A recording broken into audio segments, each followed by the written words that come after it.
Bonjour à tous. Nous y voilà, le dernier culte de l'année 2020. Quelle année particulière, n'est-ce pas? Il y a un an, qui aurait pu imaginer une année aussi unique? Ce virus qui nous semblait si distant, puis nommé le Covid-19, puis la Covid, distanciation sociale, tests PCR, télétravail, confinement, déconfinement, reconfinement, redéconfinement, couvre-feu, culte en ligne, culte en présentiel, protocole sanitaire, et ainsi de suite. Je suis l'Éternel, je ne change pas. Malachie chapitre 3, verset 6. Je suis l'Éternel, je ne change pas. Dans ces temps incertains, Dieu ne change pas. Il est le même hier, aujourd'hui, et il sera le même demain. Nous avons été déstabilisés. Dieu reste notre roc sûr et solide, le seul roc sur lequel nous pouvons bâtir nos vies. Pour commencer notre culte, je vous invite à prendre un temps de silence pour que chacun puisse prendre le temps de remercier le Seigneur pour sa fidélité à notre égard. Nous allons prendre un temps de silence, je pense entre 1 et 2 minutes, pour que chacun puisse prendre le temps simplement de remercier le Seigneur pour sa fidélité.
Psaume 103, psaume de David. Bénis l'Éternel, mon âme. Que tout ce qui est en moi bénisse son saint nom. Bénis l'Éternel, mon âme, et n'oublie aucun de ses bienfaits. C'est lui qui pardonne toutes tes fautes, qui guérit toutes tes maladies. C'est lui qui délivre ta vie de la tombe, qui te couronne de bonté et de compassion. C'est lui qui rassasie de bien ta vieillesse, qui te fait rajeunir comme l'aigle. L'Éternel fait justice, il fait droit à tous les opprimés. Il a fait connaître ses voies à Moïse, ses hauts faits aux enfants d'Israël. L'Éternel fait grâce, il est rempli de compassion, il est lent à la colère et riche en bonté. Il ne conteste pas sans fin, il ne garde pas éternellement sa colère. Il ne nous traite pas conformément à nos péchés, il ne nous punit pas comme le mériteraient nos fautes. Mais autant le ciel est élevé au-dessus de la terre, autant sa bonté est grande pour ceux qui le craignent. Autant l'Orient est éloigné de l'Occident, autant il éloigne de nous nos transgressions. Comme un père a compassion de ses enfants, l'Éternel a compassion de ceux qui le craignent. Car il sait de quoi nous sommes faits. Il se souvient que nous sommes poussière. L'homme, ses jours sont comme l'herbe. Il fleurit comme la fleur des champs. Lorsqu'un vent souffle sur elle, elle disparaît, et la place qu'elle occupait ne la reconnaît plus. Mais la bonté de l'Éternel dure d'éternité en éternité pour ceux qui le craignent. Et sa justice demeure pour les enfants de leurs enfants, pour ceux qui gardent son alliance et se souviennent de ses commandements pour les mettre en pratique. L'Éternel a établi son trône dans le ciel, et son règne domine tout l'univers. Bénissez l'Éternel, vous ses anges, qui êtes puissants et forts et qui exécutez ses ordres en obéissant à sa parole. Bénissez l'Éternel, toutes ses armées, vous qui êtes ses serviteurs et qui faites sa volonté. Bénissez l'Éternel, vous toutes ses œuvres, dans tous les lieux où il domine. Bénis l'Éternel, mon âme. Dans la lignée de ce psaume, je vous invite à chanter « Béni soit ton nom, béni soit ton nom ».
tu reprends.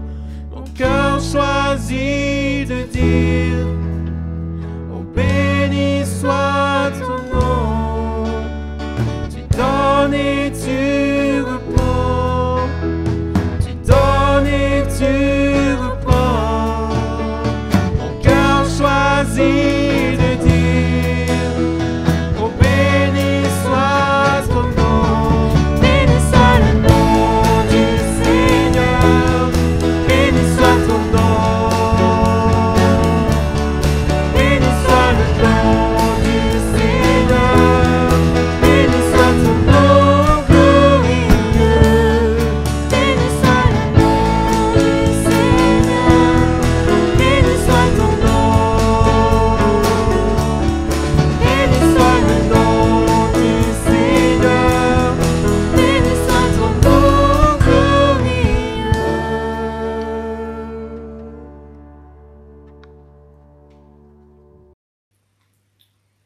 Quelques annonces. Il n'y aura pas cette semaine de rencontre découverte et il n'y aura pas non plus de rencontre du jeudi soir. Nous nous retrouverons donc dimanche prochain, soit virtuellement, soit en présentiel. Je rappelle que les inscriptions sont nécessaires pour le culte sur place. Le lien pour l'inscription est envoyé chaque semaine par courriel. Il est également mis sur la page d'accueil de notre site sèvres72.org. Pour nous préparer à l'écoute de la parole qui nous sera apportée par Paul Harrison, je vous invite à chanter comme une prière « Seigneur, attire ».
Nous lisons dans la première épître de Pierre au chapitre 3, versets 8 à 22, et je lis cette fois-ci dans la version Sommer révisée. Enfin, visez tous le même but, partagez vos peines, aimez-vous comme des frères et sœurs, soyez bons, soyez humbles. Ne rendez pas le mal pour le mal, ni l'injure pour l'injure. Répondez au contraire par la bénédiction, car c'est à cela que vous avez été appelés, afin de recevoir vous-même la bénédiction. Car celui qui souhaite aimer la vie et voir des jours heureux, qu'il veille sur sa langue pour ne faire aucun mal, et pour qu'aucun propos menteur ne passe sur ses lèvres, qu'il fuit le mal et fasse ce qui est bien, qu'il recherche la paix avec ténacité, car les yeux du Seigneur se tournent vers les justes, son oreille est tendue pour écouter leurs prières. Mais le Seigneur s'oppose à ceux qui font le mal. D'ailleurs, qui vous fera du mal si vous vous appliquez avec zèle à faire ce qui est bien? Et même s'il vous arrivait de souffrir parce que vous faites ce qui est juste, vous seriez heureux. Ne craignez pas les hommes, ne vous laissez pas troubler. Dans votre cœur, reconnaissez le Seigneur, c'est-à-dire Christ, comme saint. Si l'on vous demande de justifier votre espérance, soyez toujours prêts à la défendre, avec humilité et respect, et veillez à garder votre conscience pure.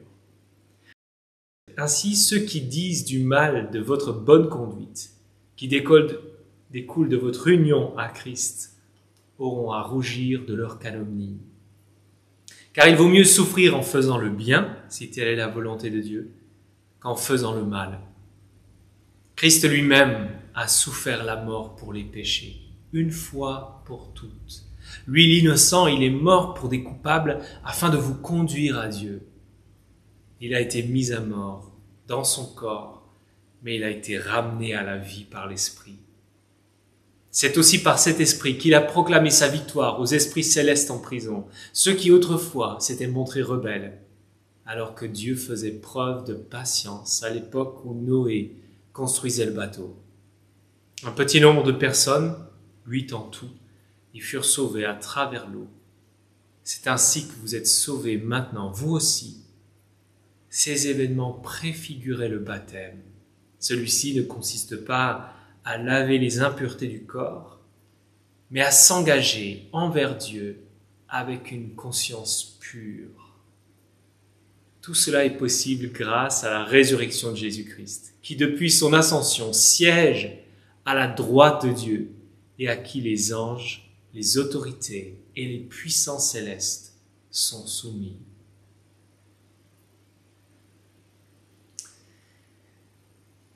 Jésus était-il un révolutionnaire? Che Jésus, c'est le nom donné à cette image faite d'un chevauchement d'une photo du Che Guevara, le révolutionnaire communiste, avec un portrait de Jésus. Elle a été diffusée au Royaume-Uni pour la dernière fête de Pâques du millénaire passé, en 1999. Bien entendu, elle a suscité une polémique. Est-ce que Jésus est un révolutionnaire à la manière du Che, un révolutionnaire politique? La question revient sur le tapis assez régulièrement en fait. En 2014, dans un livre intitulé Le Zélote, l'auteur Reza Aslan y présentait Jésus comme un révolutionnaire qui aurait encouragé ses disciples à prendre les armes. En début d'année, même si ce n'est pas avec la même réponse, le journal Réforme posait la question: Jésus était-il un révolutionnaire?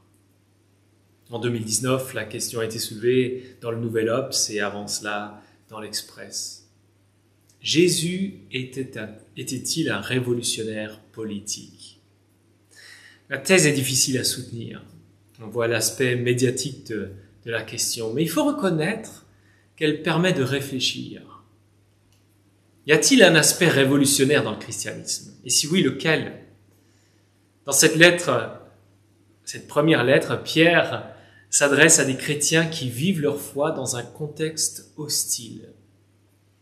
En sachant cela, à quoi ressemblent ces recommandations? À la Marseillaise? Aux armes, frères et sœurs? Dans la relation aux autres, l'exhortation principale se trouve au chapitre 2, verset 17. Témoignez à tout homme le respect auquel il a droit. Aimez vos frères et sœurs en la foi. Craignez Dieu, respectez le roi. C'est pas exactement ce qu'on appelle une devise anarchiste. Et c'est difficile d'imaginer le Tché en train de crier « Craignez Dieu, respectez le roi !» Dans toute cette section qui va de 2,17 à 3,7, l'impératif récurrent c'est « Soumettez-vous, soumettez-vous ». Pour des oreilles de révolutionnaires, c'est pas le plus doux à entendre. Il doit y avoir une révolution, s'il doit en avoir une, ce ne sera pas sur un plan politique. Le cœur de la révolution est ailleurs, dans une recherche du bien, même pour ceux qui nous font du mal. Comme plan, je vous suggère le bien envers tous dans les versets 8 à 12, le bien même s'il faut souffrir, les versets 13 à 17, pour notre bien, Christ a souffert, les versets 18 à 22. Traditionnellement, on estime que Pierre a rédigé cette lettre entre 60 et 65 sous Néron.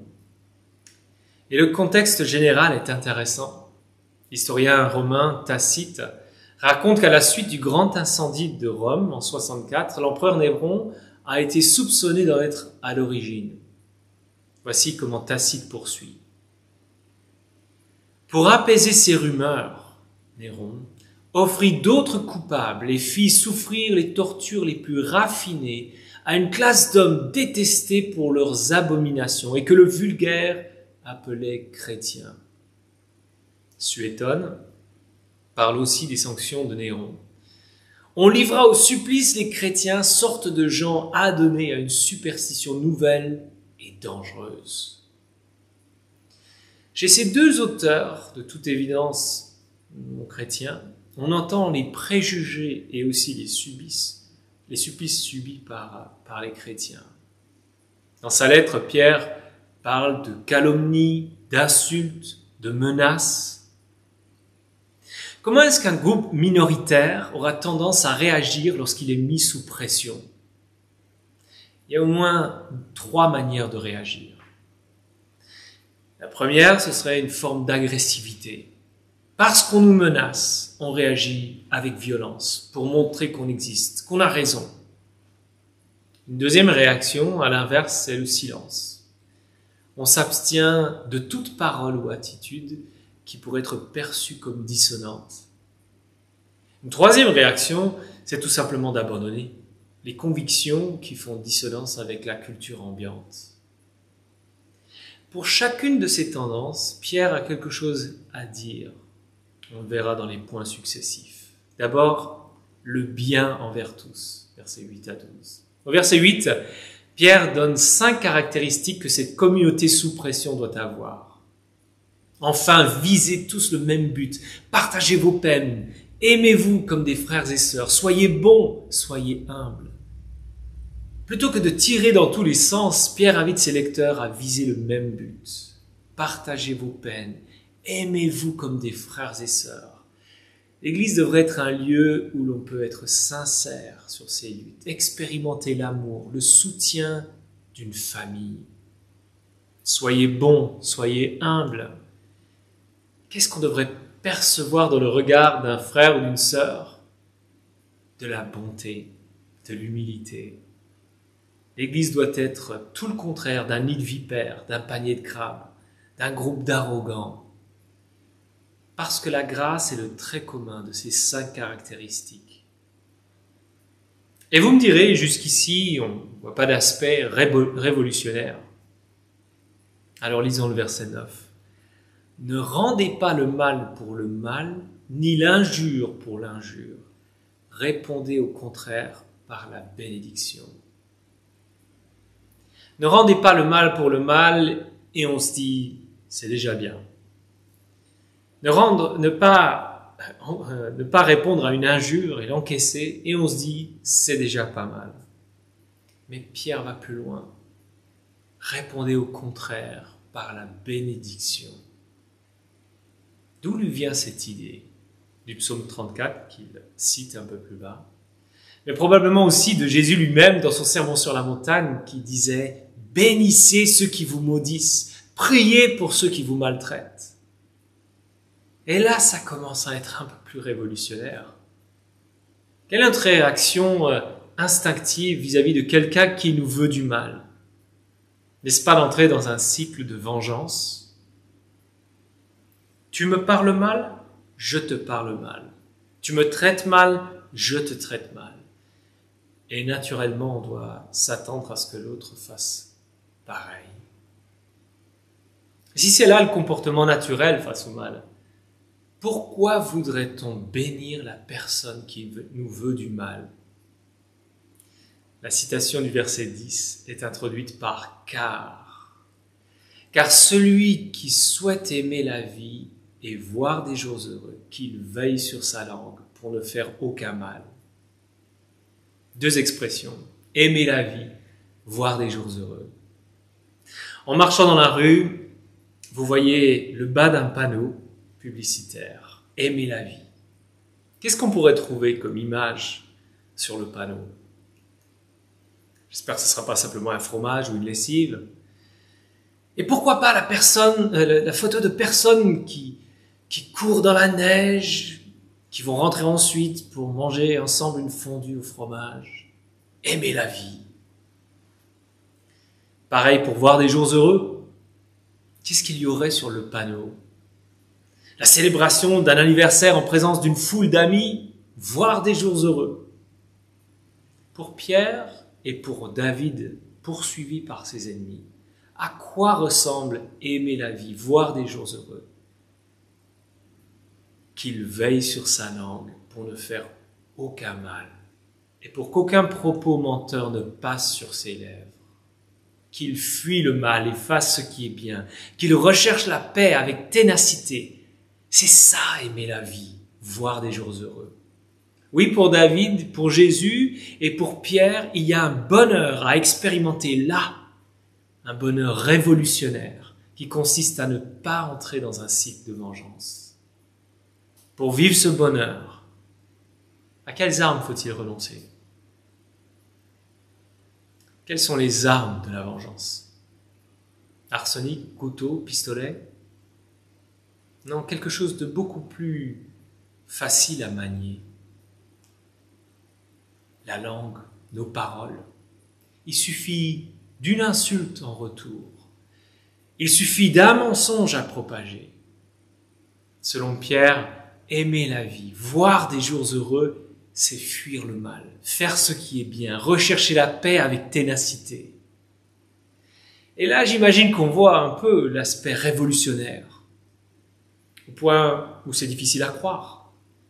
Pourquoi voudrait-on suivre une voie aussi contre-intuitive? Verset 12. Car les yeux du Seigneur se tournent vers les justes, son oreille est tendue pour écouter leurs prières, mais le Seigneur s'oppose à ceux qui font le mal.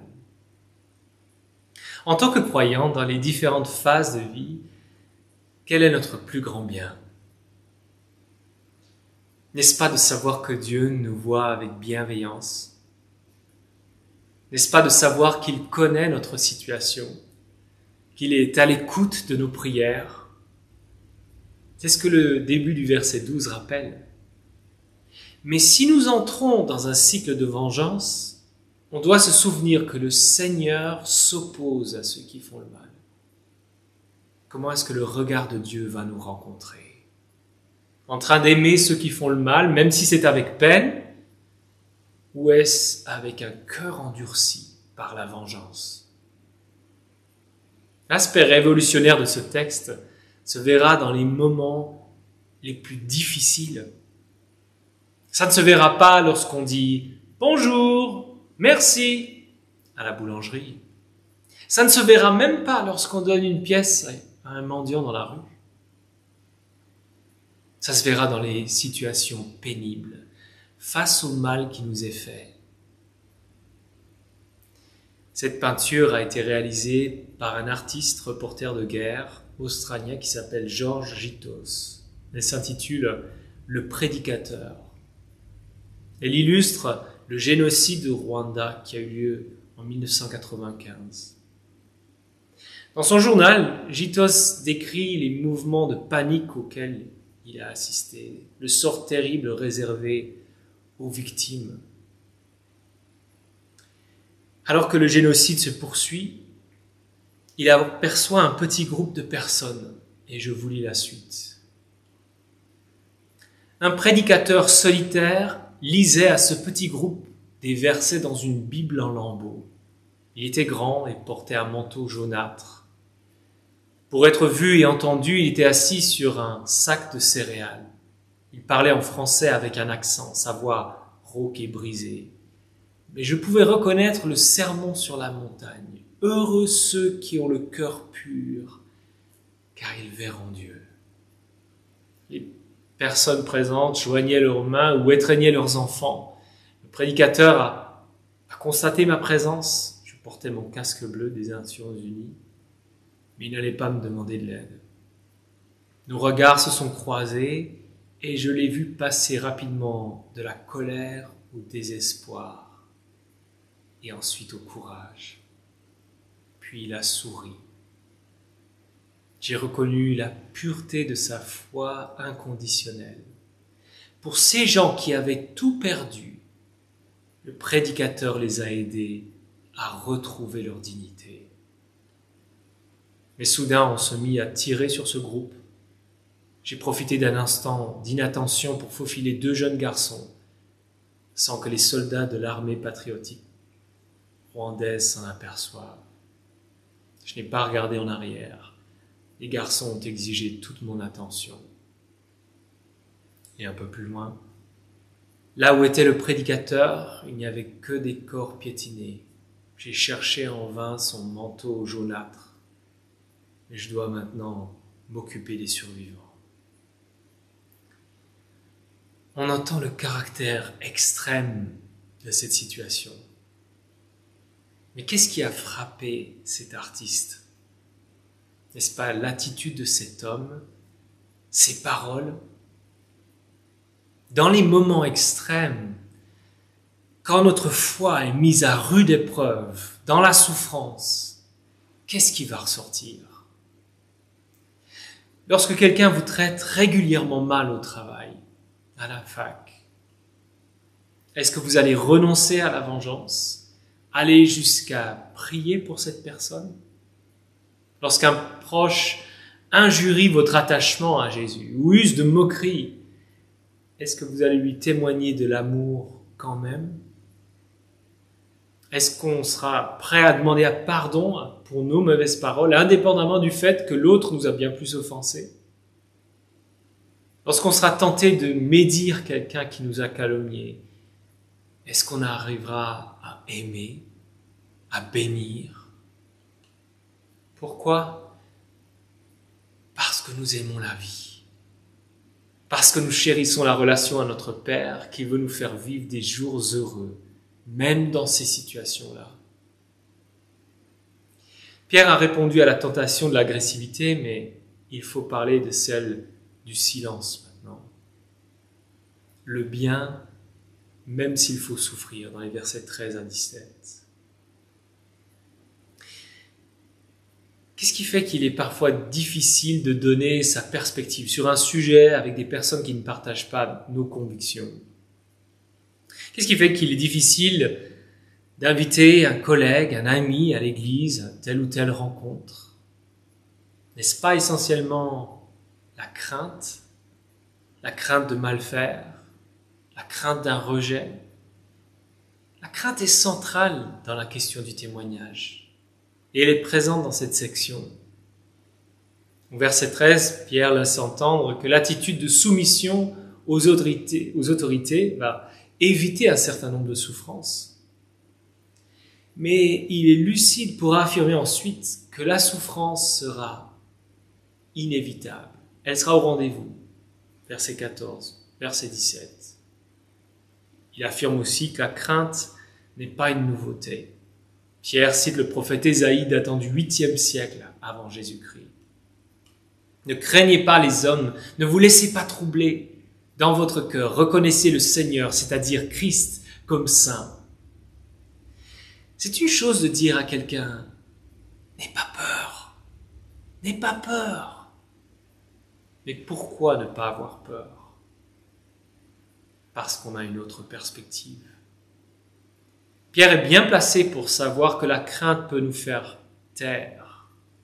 Au moment de l'arrestation de Jésus, Pierre se retrouve face à une esclave qui le reconnaît comme un des disciples de Jésus. Et comment est-ce qu'il réagit? Il a peur. Il le nie. 3 fois en tout.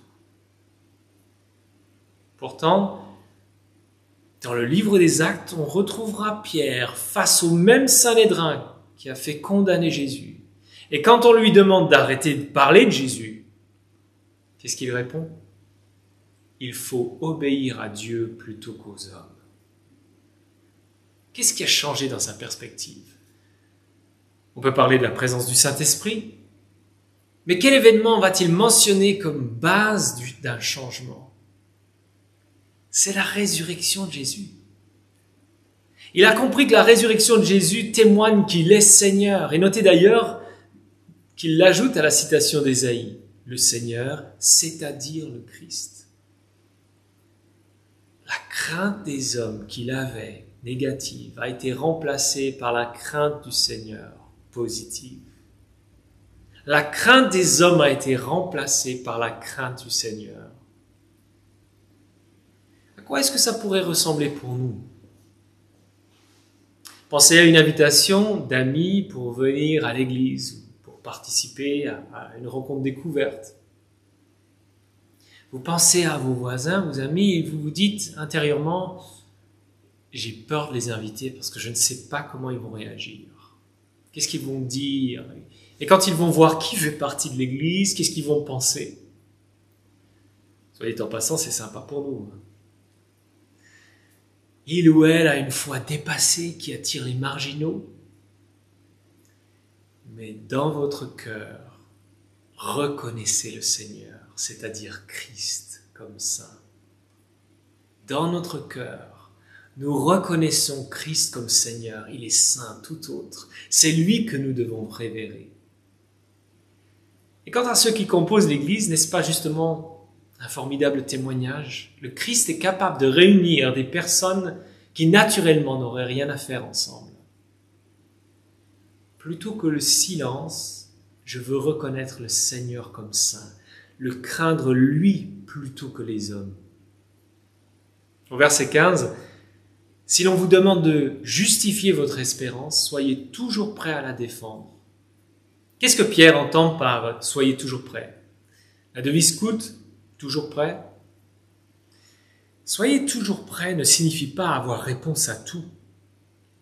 C'est d'abord une manière de dire qu'on doit s'attendre à des questions, à être prêt à donner des réponses. Et qu'est-ce que les personnes voudraient savoir? Eh bien, les raisons de notre espérance. Autrement dit, comprendre ce qui nous anime, ce qui nous motive. Qu'est-ce qui lui permet d'espérer dans les moments difficiles? Et paradoxalement, ce sont les souffrances vécues dans la confiance en Dieu qui suscitent souvent ces questions. Comment est-ce que tu peux continuer à croire en lui avec ce que tu vis? Comment peux-tu vivre avec cette sérénité dans l'épreuve? Pourquoi est-ce que tu continues à avoir confiance en Dieu alors que l'avenir semble si sombre? Des réponses en cohérence avec une belle attitude, versets 16-17, humilité, respect, conscience pure. C'est tout cela qui devrait interpeller.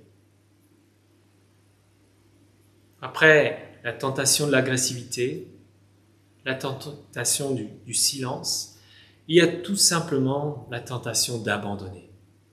Le troisième point, pour notre bien, Christ a souffert dans les versets 18 à 22. De cette section, Martin Luther dit la chose suivante. C'est un texte plein de mystères et peut-être plus obscur que tout autre dans le Nouveau Testament, de sorte que je ne sais pas avec certitude ce que Pierre veut dire. Et les commentateurs vont dans le même sens. Mais je veux vous rassurer, pour ma part, j'ai tout compris et je vais maintenant vous expliquer la bonne interprétation. Plus sérieusement, essayons de voir ce qui semble clair dans la vue d'ensemble pour ensuite aborder les éléments plus compliqués. Tout commence avec un verset assez clair, le verset 18. Christ lui-même a souffert la mort pour les péchés, une fois pour toutes. Lui, l'innocent, il est mort pour des coupables, afin de vous conduire à Dieu. Il a été mis à mort dans son corps, mais il a été ramené à la vie par l'Esprit. La route que Jésus a suivie pour nous conduire à Dieu est passée par des souffrances injustes. Mais cette route mène bel et bien à la victoire, d'où la mention de la résurrection. Si on réfléchit en termes de compétition, qu'est-ce que la souffrance signale normalement? On pense à un joueur de tennis, un boxeur, un marathonien. La souffrance peut signifier que la victoire nous échappe. Pensez à un joueur de tennis qui aurait une douleur à l'épaule. Il va peut-être devoir déclarer forfait. Mais pour quelqu'un de suffisamment puissant, la souffrance peut être présente et la victoire aussi. Et c'est le cas avec le Christ. En passant par une souffrance injuste et la mort, Jésus, par la résurrection, témoigne d'une victoire. Et ça doit nous encourager. Ce verset 18 trouve son parallèle juste après notre section au chapitre 4, verset 1. Je le lis. Ainsi donc, puisque Christ a souffert dans son corps, armez-vous aussi de la même pensée. Christ a connu des souffrances injustes et il est parvenu à la victoire. Et c'est pareil pour ceux qui ont confiance en lui. Par sa mort, Jésus s'est débarrassé du mal dont nous étions responsables. Toutes nos paroles destructrices, nos vengeances, nos endurcissements. Il a pris tout cela dans sa mort. Ces deux versets parallèles nous aident à comprendre le sens général, celui d'un encouragement dans les souffrances injustes que nous pouvons vivre. Mais jusqu'à quel point s'agit-il d'une victoire? Dans les lettres de Pierre, on trouve plusieurs allusions aux anges, aux démons. Il y avait, semble-t-il, un intérêt pour ces puissances invisibles parmi les lecteurs. C'est une chose de croire que Jésus est ressuscité, que sa résurrection témoigne qu'il est Seigneur. Mais est-il Seigneur sur tout, y compris les anges et les démons? S'il y a un parallèle entre le verset 18 et le chapitre 4, verset 1, on en trouve un autre dans la référence aux esprits, verset 19, et les anges, les autorités, les puissances célestes, verset 22. Qui sont ces esprits célestes en prison, au verset 19? C'est là que ça se corse. Pierre les présente comme ceux qui autrefois s'étaient montrés rebelles alors que Dieu faisait preuve de patience à l'époque de Noé, au moment où il construisait le bateau. Pour l'époque de Noé, il faut retourner à la Genèse, au chapitre 6, un texte lui aussi difficile. Au début de ce chapitre, des êtres célestes, les fils de Dieu, veulent s'unir à des filles des hommes. Il s'agit d'une union illicite qui doit nous aider à comprendre la dégradation de la situation au temps de Noé. Ce que Pierre veut qu'on sache ici, c'est que ces esprits sont captifs en vue du jugement. S'ils ont en quelque sorte semé la pagaille, c'est à eux que Christ, après la résurrection, est allé proclamer sa victoire. Non pas pour les sauver, mais pour proclamer sa victoire. Et l'époque de Noé est évocatrice pour d'autres raisons. Pensez au sentiment d'aller à contre-courant de la culture ambiante pour les lecteurs de Pierre. Eh bien, c'est pareil au temps de Noé. Combien de personnes vont chercher refuge dans l'arche? Verset 20. Un petit nombre de personnes, 8 en tout. Comme ces auditeurs, les 8 ont cru à la réalité d'un jugement. Et ils ont cru à la promesse d'un salut, d'un nouveau commencement. L'autre intérêt pour Noé, c'est qu'on trouve dans un même événement le jugement et le salut. Un jugement qui s'abat sur la terre et un moyen de salut.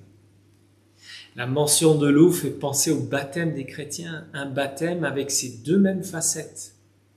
Lorsqu'une personne croit en Jésus et se fait baptiser, elle est immergée dans l'eau, symbole de sa mort avec Jésus. Mais elle en ressort ensuite, symbole de sa résurrection avec Jésus. Jugement et salut. Pierre veut que les chrétiens se souviennent de leur baptême.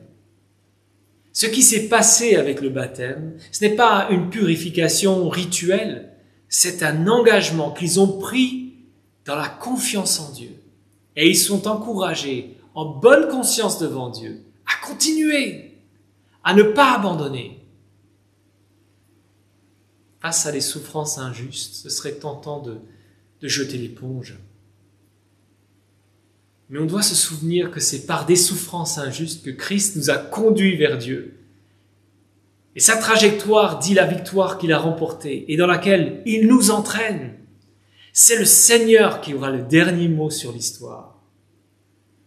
Alors en bonne conscience, en nous souvenant de son œuvre, en nous souvenant de notre engagement, n'abandonnons pas. En recherchant le bien envers tous, le bien malgré la souffrance, nous nous souvenons que Christ, pour notre bien, a souffert injustement pour nous conduire à Dieu. Je vous invite à la prière.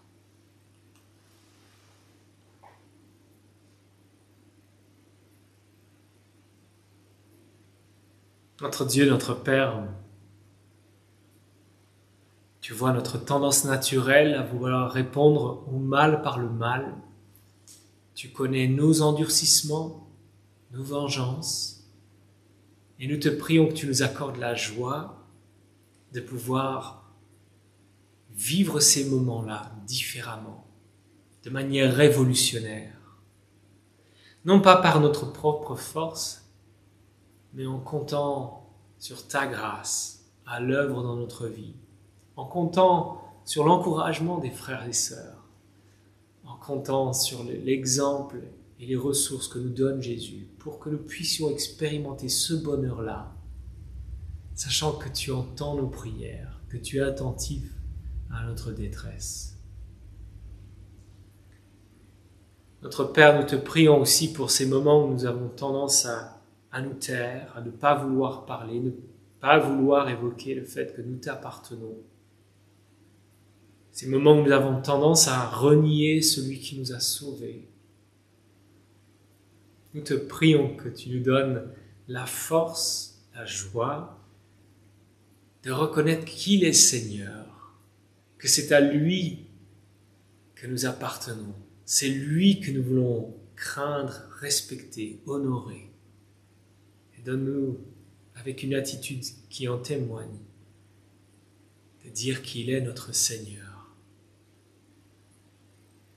Nous te prions aussi, Seigneur, dans ces moments où nous avons envie de jeter l'éponge, d'abandonner, à cause de la souffrance, à cause d'injustices subies, en regardant à Jésus, celui qui est passé par des souffrances plus profondes et plus dures encore, et qui nous a menés vers toi. Accorde-nous, Seigneur, de suivre cette trajectoire dans la foi en lui, avec une bonne conscience devant toi, ne pas revenir sur notre engagement pris au moment du baptême, et donne-nous de persévérer jusqu'au bout, jusqu'à la fin, pour la gloire de Jésus-Christ. Amen. Je vous invite à chanter « Sois seul ma vision ».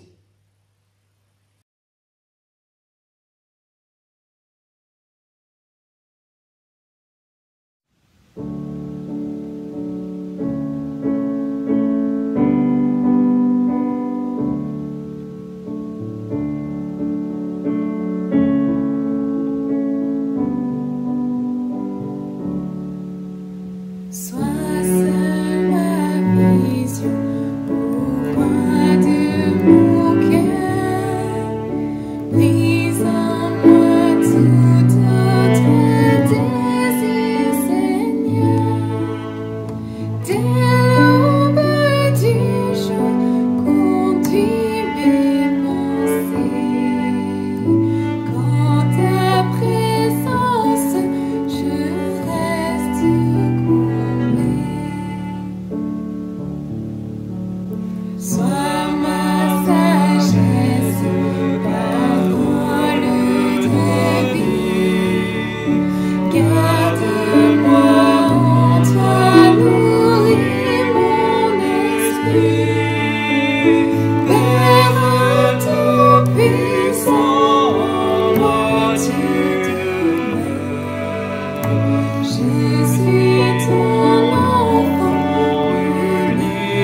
1 Pierre chapitre 5 versets 10 et 11. Dieu, l'auteur de toute grâce, qui vous a appelé à connaître sa gloire éternelle dans l'union à Jésus-Christ, vous rétablira lui-même. Il vous affermira, vous fortifiera et vous rendra inébranlable. À lui appartient la puissance pour toujours. Amen. Bonne semaine et je vous souhaite déjà tous mes vœux pour cette nouvelle année qui débute bientôt. Bonne semaine à chacun.